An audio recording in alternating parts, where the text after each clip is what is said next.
Welcome back to सुबह सवेरे पाकिस्तान और एक नजर डालेंगे टॉप स्टोरीज पर।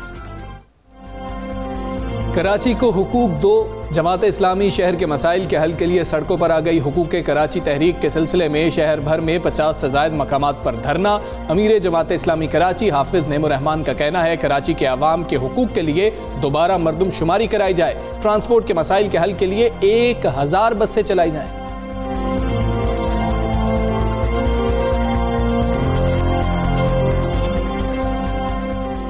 हुकूमत अवाम की रगों से खून नचोड़ने से बाज ना आई। पहले अवाम पर बिजली गिराई गई, अब पेट्रोल बम गिरा दिया गया। पेट्रोल की कीमत में 2 रुपए 70 पैसे फी लीटर इजाफा कर दिया गया। नई कीमत 111 रुपए 90 पैसे फी लीटर होगी। हाई स्पीड डीजल और मिट्टी का तेल भी महंगा कर दिया गया। किताबें जिंदगी की राहों में हमारी बेहतरीन रफीक और रहनुमा। किताबों की सोहबत में चंद घड़ियां गुजारने से दिलो दिमाग तरोताज़ा। सदर मुमलिकत डॉक्टर आरिफ अलवी का आवाम को किताबें पढ़ने का मशवरा। लोगों को मुंतखब किताबें भी तजवीज़ कर दी।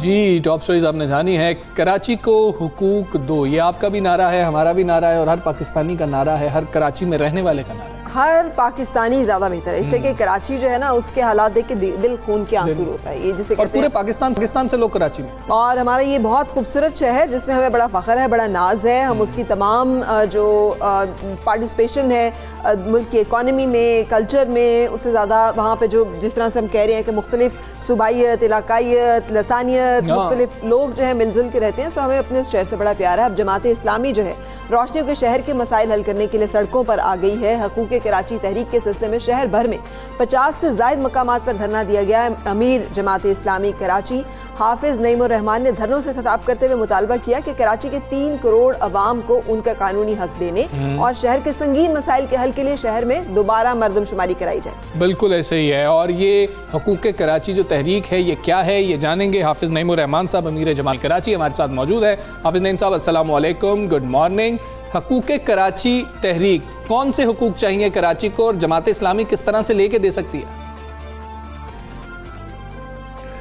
आपने तो वैसे जो इब्तदाई गुफ्तगू की है उसमें अच्छा खासा अहाता हुआ है कि इस वक्त शहर कराची जो कराची का समझ लें कि मिनी पाकिस्तान, ये पाकिस्तान का जो है ना एक ऐसा शहर है जो मिनी पाकिस्तान है। तमाम लोग इसमें रहते हैं, इंडस्ट्रियल हब है, मईशत का पहिया चलाता है। 54% एक्सपोर्ट जो है, जिस पर एक्सपोर्ट पर हमारे हुक्मरान कहते हैं कि हमारी एक्सपोर्ट बढ़ रही है, वो कराची से इन हालात में भी बढ़ रही है। ठीक है ना, 54% पाकिस्तान की एक्सपोर्ट कराची से हुई है। 41% इनकम टैक्स दिया है कराची ने, बाकी पूरे मुल्क ने 59% दिया है। 67% रेवेन्यू जनरेट करता है ये शहर। ठीक है, जब ये इतना बड़ा शहर है, मेगा सिटी है, दुनिया के 172 मुल्कों से बड़ा शहर है ये, तो इसका सबसे बड़ा जुल्म तो इसके साथ ये है ना कि इसको काउंट ही ठीक ना किया जाए। जब ये काउंट ठीक नहीं होता तो उसके नतीजे में जाहिर है हमारी जब आबादी आप नहीं गिनेंगे तो वसाइल भी उसके हिसाब से आप नहीं देंगे, और जब वसाइल नहीं देंगे तो उसके नतीजे में जो है अफरा तफरी फैलेगी। अच्छा, फिर उसके बाद ये दूसरी बात ये है कि इसके नतीजे हमारी नुमाइंदगी का मसला होता है। सिंध असम्बली में हमारी नुमाइंदगी कम होती है, कौमी असम्बली में नुमाइंदगी कम होती है, फंड्स जो होते हैं बल्दियाती उसी हिसाब से जो है वो कम मिलते हैं। तो ये शहर इस वक्त जो है वो सारी हुकूमतों की जो है ना नाअहली भी कह लें और नज़रअंदाज करना भी कहना है और डिसऑन करना, यानी देखें मरकजी हुकूमत भी इसको ऑन नहीं कर रही, इसकी गिनती पूरी नहीं कर रही और वफाकी काबीना ने मंजूरी दे दी। 3 करोड़ से जायद के शहर को 1.5 करोड़ काउंट करके आपने कहा कि मंजूर। इस तरह से आ जाइए आप इसकी कि शहरी हुकूमत को इख्तियार नहीं मिल रहा, ये सिंध हुकूमत नहीं दे रही। कोटा सिस्टम वफाकी हुकूमत ने मुसल्लत कर दिया, जो प्रोजेक्ट वफाक के हैं वो मुकम्मल नहीं कर रहे, ग्रीन लाइन और दीगर। इसी तरह से जो पैकेज के ऐलानात करते हैं उस पर अमल नहीं हो रहा। इस वक्त मैं पूरे पाकिस्तान के लोगों से कहता हूँ, मीडिया से कहता हूँ, आएँ और कराची की सड़कों पर जो है वो सफ़र करें और कराची की उन सड़कों पे भी जाएं कि जो शारा फैसल के भी हालात इतने अच्छे नहीं, लेकिन उसके अलावा आप जिस शारा पे जाएंगे आपको खड्डे नजर आएंगे। यानी बारिश के बाद 5 महीने गुजरने के बाद इनके गड़ों तक को फिल नहीं किया गया और अंदर की जो सड़कें वो बदतरीन सूरत हाल है, गटर उबल रहे हैं। यानी ये हम ऐसी बातों को बढ़ा चढ़ाकर बयान करने के लिए नहीं कह रहे। मैं जिस इलाके में रहता हूँ वो कराची का बेहतरीन इलाका है, नॉर्थ फैसलाबाद, और बदतरीन सूरत हाल से दो चार है, तो बाकी शहर के क्या हालात होंगे। इसलिए मैं समझता हूँ कि ये तीनों चारों पार्टियां जो हुकूमती पार्टियां हैं वो नजरअंदाज कर रही हैं इस शहर को। हमें हमारा हक दीजिए, हम खैरात नहीं मांग रहे, हम 2,500 अरब रुपए की जब आपको इनकम टैक्स पूरे पाकिस्तान के लिए देते हैं और इस पर फख्र करते हैं, तो हमें 1100 अरब रुपए के 5 साल और 10 साल के पैकेज पे आप टरखा रहे हैं। ओ भाई, हमारा हक दीजिए, हमें तामीर कीजिए, हमारी जो बदहाली है उसको दूर कीजिए। हाफिज नईमुर रहमान साहब, अभी पिछले दिनों गवर्नमेंट की तरफ से ऐलान भी हुआ था कि मरदमशुमारी के ऊपर तो एक कोई इत्तफाक राय हो गया है इत्तेहादी जमात से भी, और उन्होंने उसके जो मुतालबात हैं वो तस्लीम भी कर लिए। तो दोबारा इसको अपने इन हकूक़ के मुतालबात में शामिल रखने का क्या मतलब है? और दूसरा, आप समझ रहे हैं कि ये जो वफाकी हुकूमत भी अपनी तरफ से इस्तेहसाल कर रही है और सिंध हुकूमत जो है वो भी अपना किरदार अदा नहीं कर पा रही, तो इसमें वजूहात जो हैं उसका तयन आप कर पाए हैं कि क्या वजह है, और जो बुनियादी वजह है उसका हल क्या है? पहली बात जो आपने मरदमशुमारी की कही है ना, ये तो वही बात हो गई कि मरदमशुमारी में हमें आधा गिना गया और उसकी मंजूरी दे दी गई, और एतराज़ किसने किया? एमक्यूएम ने। एमक्यूएम की 4 कौमी असम्बली की सीटें हैं और पीटीआई की 14 कौमी असम्बली की कराची से सीटें हैं। दोनों इत्तेहादी हुकूमत में हैं, दोनों ने एक दूसरे से मुलाकात की और दोनों ने इस बात को तय कर लिया कि मंजूरी तो बिल्कुल ठीक दे दी है, आइंदा इंशाल्लाह मरदमशुमारी करा देंगे। ये तो ज़ाहिर एमक्यूएम का पुराना वतीरा है कि वो मसले को उठाते हैं और जब हिसाब किताब बन जाता है तो ये तो उन्होंने हमारी पीठ में छुरा घोंपा इन दोनों ने कि आप कैसे मंजूरी दे सकते हैं एक नाजायज तरीके से गिनती करके। इसके नतीजे में तो आपका पूरा स्ट्रक्चर तबाह हो जाता है। दूसरी बात यह है कि वफाकी हुकूमत की तो आपको नजर आ रहे हैं ना, अगर इनको कराची से दिलचस्पी होती तो इमरान खान साहब कितनी दफा 2.5 साल में कराची आए, और जब आए हैं पैकेज का ऐलान करके गए, तकरीर वही होती है, पैकेज के नंबर बदल जाते हैं। आप मुझे बताएं, वही K4 की बात करते हैं वो नहीं बन रहा, ग्रीन लाइन की बात करते हैं 2.5 साल में 10% काम भी आगे नहीं बढ़ा है, जिस S3 की बात है वो मुकम्मल नहीं हुआ। इनको जो है वो वाटर के ट्रीटमेंट प्लांट लगाने उस पर कोई काम नहीं हुआ। आपस में ही पहले लड़ने लगे कि इनके पैकेज हैं कि मेरा पैकेज है, वो कहते हैं 800 अरब रुपए, वो कहते हैं 250 अरब रुपए। पता चला ये तो पुराने प्रोजेक्ट चल रहे हैं, इनमें इनका कोई कमाल ही नहीं है, ये तो वर्ल्ड बैंक के प्रोजेक्ट हैं, ये तो नाअहल तरीन लोग हैं विफाक और सूबा कि वो उस पर अमल दरामद ही नहीं करवा पा रहे। इन्होंने तो क्या हमें जो है वो ऐलान करके गए, पुराने प्रोजेक्ट्स को उन्होंने ऐलान कर दिया। तो लिहाजा ये डिसऑन करना कराची को ही अपना शहर ही नहीं समझते, इनके माइंड सेट में ये मसला है। पीपल्स पार्टी का प्रॉब्लम ये है कि वो कराची को सिंध का हिस्सा तो कहती है लेकिन सिर्फ लेती है, देती कुछ नहीं है इसको, सिर्फ खाना है। 95% सिंध का रेवेन्यू यहाँ से जनरेट होता है। करप्शन करनी है, आप बताएं अंदरूनी सिंध में भी जो करप्शन का रेट है ना वो 60-70% मिनिमम है, मिनिमम। बिल्कुल ठीक है। हाफिज नईमुर रहमान साहब, कराची ट्रांसफॉर्मेशन प्लान से कराची ट्रांसफॉर्मेशन प्लान से कुछ उम्मीदें जमात इस्लामी को वाबस्ता हैं। लड़ाई हो गई थी, हमने देखा कि वज़ीर आला साहब लड़ पड़े, साथ अली ज़ैदी साहब थे वो भी लड़ पड़े। क्या पीपल्स पार्टी नहीं चाह रही कि ये मामलात आगे चलें, या फिर वफाक भी नहीं चाह रहा कि मामलात आगे चलें? मैं आपको सच्ची बात बताऊं कि जिस दिन ये कमेटी बनी थी जी, उस दिन जमात इस्लामी ने बिल्कुल वाज़े तौर पर कहा था, आप रिकॉर्ड उठाकर देख लीजिए, मैंने कहा था कि मैंने इस कमेटी से मुझे कोई तवक्को नहीं है। ये एमक्यूएम, पीपल्स पार्टी और पीटीआई, पहले नून लीग थी अब पीटीआई, यही लोग तो वजह है इस वक्त तबाही के। यही कमेटी में बैठ जाएंगे अच्छे बच्चों की तरह तो हमारा मसला हल हो जाएगा। यानी दोनों बातें हैं, नाअहल भी हैं और कराची को कुछ देना भी नहीं चाहते, कराची के मसलों को समझते भी नहीं है। मुझे बताएं, जिनकी 14 सीटें हैं पीटीआई की, उनका कौन से MNA MT हैं जो कराची की उन आबादियों में रहते हैं, मिडिल क्लास या लोअर मिडिल क्लास में? सारे पैसे वाले लोगों को इमरान खान ने टिकट दिए हैं, बहुत ईमानदार हैं। वीगोज और रेंज रूवर्स वालों को डिफेंस क्लिफ्टन में 80% इनके नुमाइंदे रहते हैं, MNAs और MPs अगर आप देख लें, और उनको सिर्फ ताकत और अपना दौलत की बुनियाद के ऊपर उनको टिकट दे दिए। उनको कराची का क्या पता है, वो कराची की किस मसले से वाकिफ हैं? मास ट्रांजिट की बात होती है, KCR के नाम पर इन्होंने हमें धोखा दिया। कराची सर्कुलर रेलवे, वो इफ्तिताह जो 2005 में हुआ था, उसको दोबारा 15 साल बाद करके न पटड़ियां हैं न स्टेशन है, बदतरीन सूरत हाल है, और कह दिया शेख रशीद साहब ने कि मैं तो इफ्तिताह करके जा रहा हूं। यार हमें धोखा तो मत दीजिए, आप सीधी सीधी बात कीजिए।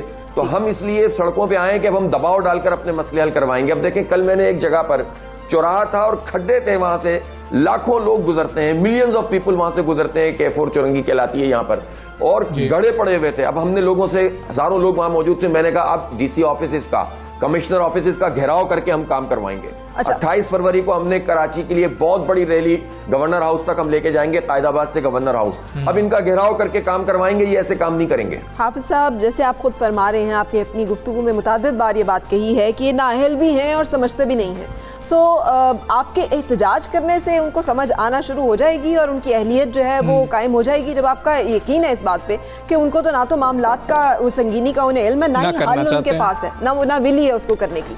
तो ये एहतजाज से क्या ये तमाम मसाइल हल हो जाएंगे? देखें, एहतजाज के नतीजे में मास मोबिलाइजेशन होती है, आवाम को उसका शऊर पैदा होता है और फिर उनकी पार्टिसिपेशन बढ़ती है। अब ये तो कम से कम होता है ना कि जिस दिन हमारा एहतजाज होता है उस दिन असद उमर और मुराद अली शाह और ये लोग प्रेस कॉन्फ्रेंस कर कहते हैं कि बड़ा अच्छा काम हो रहा है और हमने ये काम कर दिया, हमने फला चीज़ का इफ्तिताह कर दिया। अभी तो ये सिर्फ ये बातें कर रहे हैं और अमल नहीं करेंगे, मुझे पता है, लेकिन जब ये एहतजाज का दायरा मजीद वसी होगा जिस तरह हम कर रहे हैं, तो इंशाल्लाह आवाम के ताउन से, आवाम की ताकत से, अल्लाह की मदद से इंशाल्लाह इनसे हम सारे काम करवाएंगे भी। और हमारे जो जेन्युइन इशू है, देखें, बुनियादी मसला ये है कि हमें गिना सही नहीं गया, बुनियादी मसला है कि कोटा सिस्टम है, बुनियादी मसला ये अभी तो हमें सिंध असम्बली की तरफ भी जाना है कि जहां वडेरे और जागीरदार ताकत की बुनियाद पर हमारी किस्मत के फैसले करते हैं और गासिबाना एक्ट इन्होंने पास किया हुआ है। ये 2.5 साल में ये तो देखिए ट्रांसफॉर्मेशन कमेटी है ना, इसमें तो फौज भी शामिल है। अब सबसे पहला काम तो यही होना चाहिए ना कि सिंध असम्बली वो एक्ट पास करे और बल्दियाती इंतखाब कराए जिसके नतीजे में कराची मेगा सिटी है, इसको शहरी हुकूक मिले, इसका जो है शहरी हुकूमत मिले। तो ये तो सबका काम है कि इस काम को करवाए, लेकिन अभी भी जो है डंडी मार रहे हैं। बल्दियाती इंतखाब डिले कराने में पीटीआई और पीपल्स पार्टी का इत्तेहाद है। मैं बहुत वाज़ेह तौर पर कह रहा हूं आपसे, ये दोनों बल्दियाती इंतखाब नहीं कराना चाहते और ये मरदमशुमारी को बल्दियाती इंतखाब से और बल्दियाती इंतखाब को मरदमशुमारी से नत्थी कर देते हैं। मरदमशुमारी ठीक कर नहीं रहे और बल्दियाती इंतखाब उसकी वजह से डिले कर रहे हैं। ये बेवकूफ़ बना रहे हैं और ये सारे इख्तियार अपने पास रखना चाहते हैं और नीचे डेवोल्यूशन ऑफ पावर नहीं करना चाहते। और दोनों में इत्तेहाद है और सेनेट में भी दोनों का इत्तेहाद पहले भी साबित हुआ है, अब भी साबित होगा। एमक्यूएम, पीपल्स पार्टी, पीटीआई, ये इत्तेहाद है इनका और ये अब फिर एमक्यूएम, ठीक है, इनमें कोई फर्क नहीं है। बहुत शुक्रिया अमीर जमात इस्लामी कराची हाफिज नईमान साहब हमारे साथ मौजूद थे, सुबह सवेरे पाकिस्तान से बात कर रहे थे। उम्मीद करते हैं कि इनके एहतजाज से ही कराची को हुकूक मिले। और ये विशेष साइकिल जिसका वो बार बार जिक्र कर रहे हैं कि कोई ये कहीं से टूटने का नाम ही नहीं लेता, ये एक दायरों में जो है ये सफ़र जारी है। इन दायरों में अवाम की फलाह बहबूद और कराची का जो शहर है उसके जो बेहतरी है वो कब शामिल होगी। Let's hope for the best. मुझे इसमें वैसे PSP के रहनुमा मुस्तफ़ा कमाल की गुफ्तगू याद आ गई, जिस तरह की गुफ्तगू भी हाफिज नईम रहमान साहब फरमा रहे थे, यही ख्यालात का इज़हार उन्होंने भी किया था। बिल्कुल ऐसे ही आगे चलते हैं। फरा बड़ा अहम मामला है। हुकूमत एक तरफ बात करती है कि महंगाई को कम करना है, दूसरी जानिब आवाम को महंगाई के मुसलसल झटके लगाए जाते हैं। कभी बिजली की बात कर लें तो बिजली गिरा दी जाती है और अब पेट्रोल बम गिरा दिया गया। हाँ, वज़ीर-ए-आज़म इमरान खान ने पेट्रोलियम मसनूआत की कीमतों में इजाफे की मंजूरी दे दी। हुकूमती फैसले के मुताबिक पेट्रोल की कीमत में ₹2.70 फी लीटर इजाफा कर दिया गया। इसी तरह हाई स्पीड डीजल की कीमत में ₹2.88 फी लीटर इजाफा कर दिया गया। मट्टी के तेल की कीमत में ₹3.54 और लाइट डीजल की कीमत में ₹3 फी लीटर का इजाफा कर दिया गया है। लाइट डीजल की नई कीमत जो है वो ₹79.23 फी लीटर, मट्टी के तेल की नई कीमत ₹80.19 फी लीटर और पेट्रोल की नई कीमत जो है ₹111.90 फी लीटर है। हाई स्पीड डीजल की नई कीमत ₹116.07 फी लीटर हो गई है। ये तो जो डलवाते हैं फरा को आप चेक करें कि कैसे पता है, क्योंकि पता है कि अपनी जेब भाईजान उससे पैसे निकलने हैं, मामला और होने हैं। लेकिन हुकूमत के दावे कि हम महंगाई कम करें, लेकिन हम देखते हैं जब पेट्रोल प्राइसेस बढ़ जाती हैं तो हर चीज की कीमत बढ़ जाती है। मुर्गी वाले के पास जाओ ना, उससे पूछो क्यों बढ़ गई पैसे, तो वो कहते हैं आपको नहीं पता पेट्रोल बढ़ गया। हाँ, ट्रांसपोर्टेशन का मामला ट्रांसपोर्टेशन बढ़ गई है। ड्राइवर्स जितने बच्चों को, अब स्कूल भी खुल गए, जितने ड्राइवर्स ने बच्चों को पिक एंड ड्रॉप करना, वो सब कह रहे हैं आपको नहीं पता पेट्रोल बढ़ रहा है, पैसे बढ़ाए हमारे। बिल्कुल, इसी हवाले से बात कर लेते हैं। सीनियर तज्जियाकार शाहीन सहबाई साहब ने हमें ज्वाइन किया। अस्सलाम वालेकुम, गुड मॉर्निंग शाहीन सहबाई साहब। हर 15 दिन बाद कीमतें बढ़ जाती हैं, पहले 1 माह बाद बढ़ती थी, कुछ मामला और होता था। क्या हुकूमत बन जाता था? कोई हुकूमत रिलीफ प्लान भी कर रही है या फिर ये कीमतें बढ़ती चली जाएंगी? जी, बहुत शुक्रिया आपका। आपने अभी कीमतों के बारे में और आवाम की जो बड़ी मुश्किलात हैं उसका बताया आपने।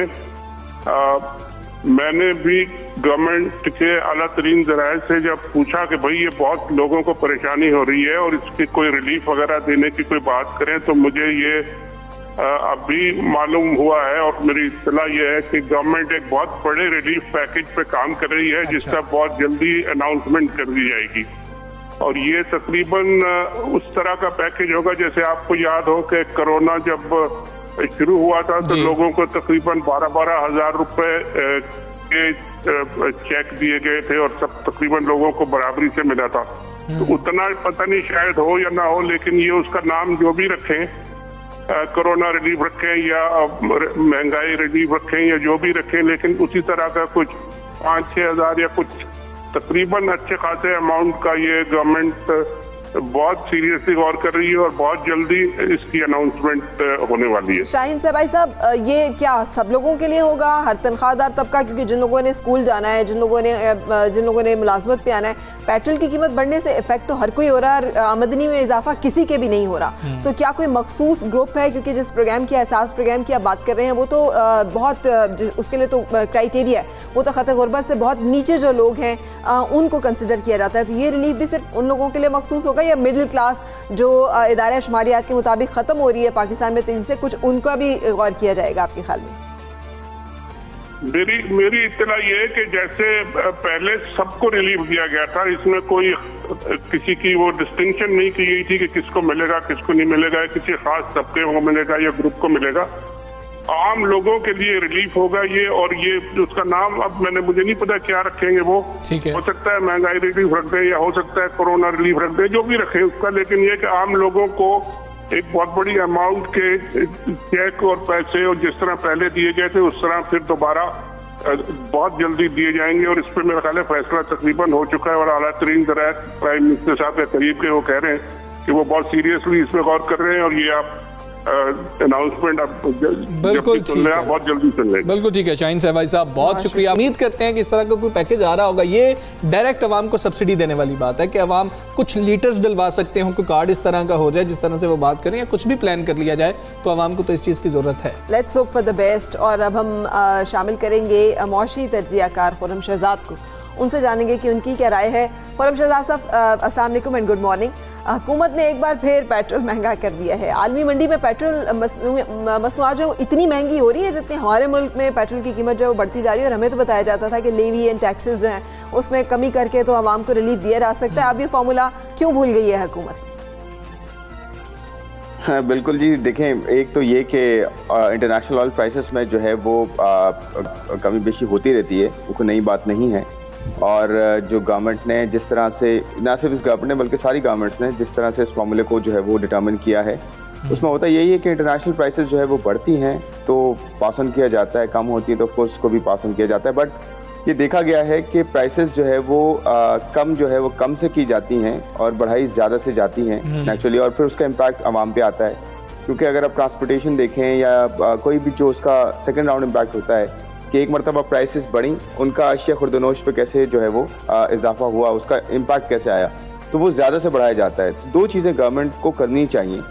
एक तो ये कि ये लेवीज जो हैं ये हाईएस्ट पे हैं इस वक्त, जो कि जैसे कि आपने भी बात की कि पेट्रोलियम लेवी जो है वो इस वक्त जो है वो मेरे ख्याल में 30 रुपये तक है, और उसमें कमी की जा सकती है टू सर्टेन एक्सटेंट। क्योंकि देखें, ये टैक्स तो जो है इसको गवर्नमेंट अगर ले रही है और उसका वो यूज़ नहीं हो रहा जिसके लिए वो लगाया गया था, तो नेचुरली या तो उसे पास ऑन किया जाए या फिर उसका यूज़ किया जाए ताकि डायरेक्ट या इनडायरेक्ट इम्पैक्ट जो है आवाम को लाजमी पहुँचे। दूसरी, गवर्नमेंट का जो एक और जो तरीका हो सकता है इसमें कमी करने का या इसको रैशनलाइज करने का, वो ये हो सकता है कि जो प्राइसेस पास ऑन की जाती हैं जी, वो कितने से पास ऑन की जाती है। मैं एक एग्जांपल देता हूँ कि अगर एक आम आवाम जो है वो बसों में सफ़र करती है तो बसों के किराए जो हैं वो पर हेड जो है उसका इम्पैक्ट जो है वो बढ़ा दिया जाता है। अगर 5% चेंज आता है ऑयल प्राइसेस में या पेट्रोलियम प्राइसेस में तो 5% पर हेड बढ़ाया जाता है। हाँ जी। तो ये देखें, ये एक्सप्लॉयटेशन, और जब कमी की जाती है तो वो कम नहीं होता, तो प्रॉफिट मार्जिन ऊपर रखे जाते हैं। ये नेचुरली होता है कि प्राइस स्टिकीनेस होती है, प्राइस कम से की जाती है। तो इस पर गवर्नमेंट ये कर सकती है, चाहे प्रोविंशियल गवर्नमेंट है या फेडरल है, कि ये प्राइस चेक रखे कि जो खाने पीने के अशिया हैं उन पर कैसे इम्पैक्ट आ रहा है ट्रांसपोर्टेशन का, और फिर कोई एक्सप्लॉयटेशन तो नहीं हो रही, या फिर ट्रांसपोर्ट में किस तरह से उसका इम्पैक्ट आ रहा है। दोनों तरीकों से गवर्नमेंट। खुर्रम शहजाद साहब, अब एक और चीज़ भी ज़ेर बहस है, वो ये है कि हुकूमत ने फैसला किया कि 15 दिन बाद रिवाइज़ किया जाएगा। पाकिस्तानियों को तो कम कीमतें होने की आदत ही नहीं है, बहुत कम ऐसा होता है कि कीमतें कम कर दी जाएं। अब महीने में 2 दफ़ा कीमतें बढ़ रही हैं। क्या हुकूमत को ये फैसला करना चाहिए या फिर महीने वाला ही रख लें? अवाम एक महीना तो कुछ सस्ता पेट्रोल डलवा रहे होंगे।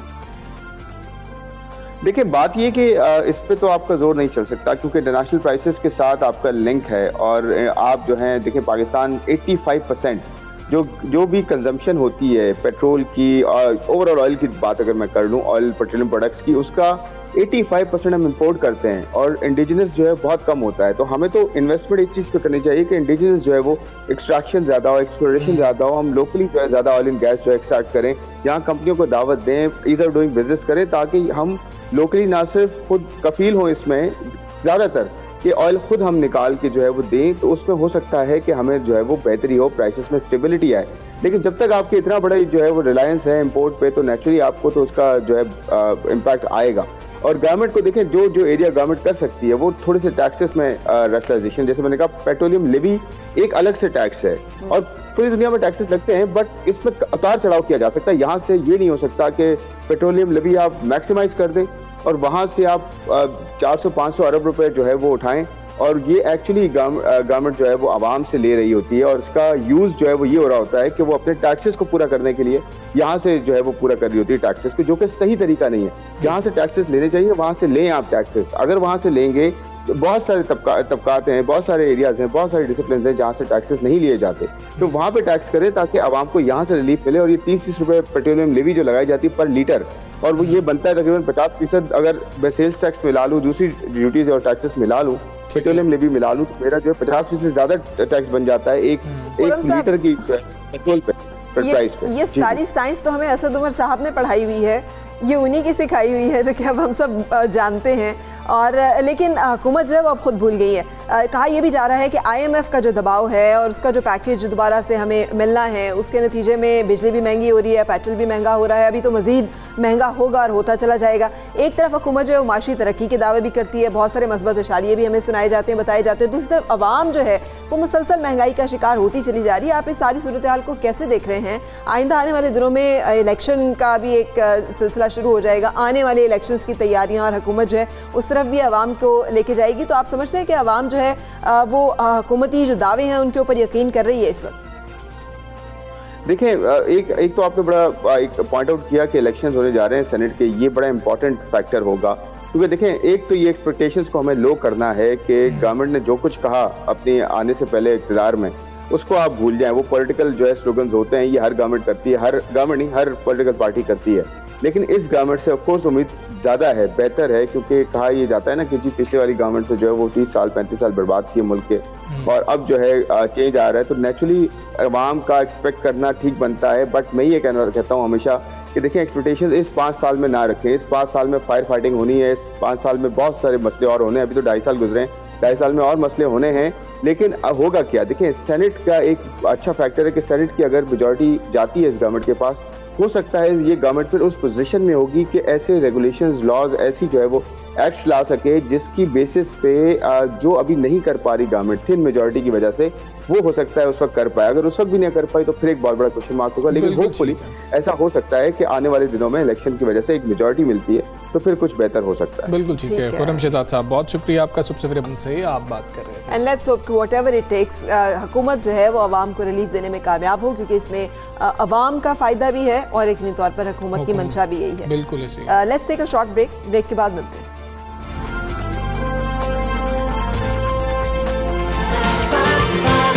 सुबह